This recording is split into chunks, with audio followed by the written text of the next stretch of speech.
হয়তো এই কানেক্ট করতে পারবে বাবা মেয়ে সম্পর্কটা কেমন হওয়া উচিত।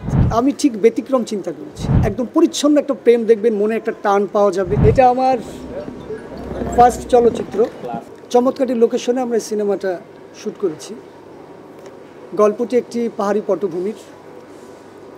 সবচেয়ে বড় বিষয় হচ্ছে আমাদের বাংলাদেশে বেশ কিছু আদিবাসী পুঞ্জি আছে, হয়তো এখানকার অনেকেই পুঞ্জি ঘোরা আছে, দেখছেন হয়তো। এই পুঞ্জিটিতেই মূলত গল্পটি উঠে আসে। এই পুঞ্জির ওখানকার জীবনযাত্রা, জীবনমান, আর মূলত গল্পের যেই মূল মেসেজটা আমি দিতে চাচ্ছিলাম বা দিতে চাইছি, চেষ্টা করেছি, কতটুকু পেরেছি জানি না।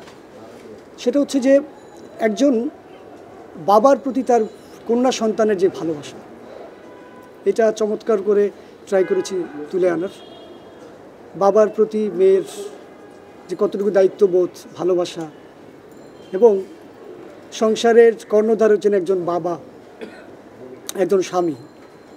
ওই জায়গাটিতে যদি সেই মানুষটি একটু ব্যতিক্রমিক হয়, ব্যতিক্রমী চরিত্রের হয়, তখন এই সাংসারিক যে বিষয়গুলো আসে, এবং ওই পরিবারে যদি একজন কন্যা সন্তান থাকে, তার সারভাইভ করতে, তার বেড়ে উঠতে যে নানা রকম প্রতিবন্ধকতা দেখা দেয়, সেটি একটি গঠনমূলক একটা এক ধরনের মেসেজ দেওয়ার চেষ্টা করেছি। হয়তো এই কানেক্ট করতে পারবে বাবা মেয়ে সম্পর্কটা কেমন হওয়া উচিত, কেমন হয়। আর প্রেম তো একটু ব্যতিক্রমিকভাবে উপস্থাপন করেছি।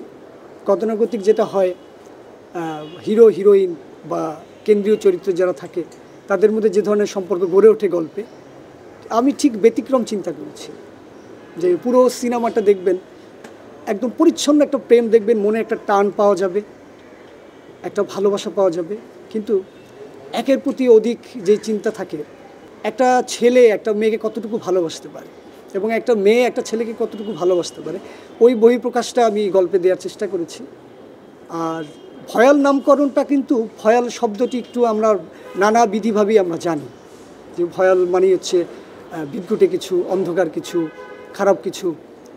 ভয়াল শব্দটি আমাদের লাইফে প্রত্যেকটা মানুষের সাথে মানে টাইম টু টাইম একটা অতপ্রতভাবে একটা বিষয় উঠে আসে। আর সব কিছু মিলে আমি চেষ্টা করেছি বর্তমান সিনেমার যে প্রেক্ষাপট, বর্তমান আমাদের দেশীয় যে সিনেমা হলগুলো এবং যে ধরনের সিনেমা দর্শক দেখতে চায়, আমি চেষ্টা করেছি তেমন একটা গল্প বলার।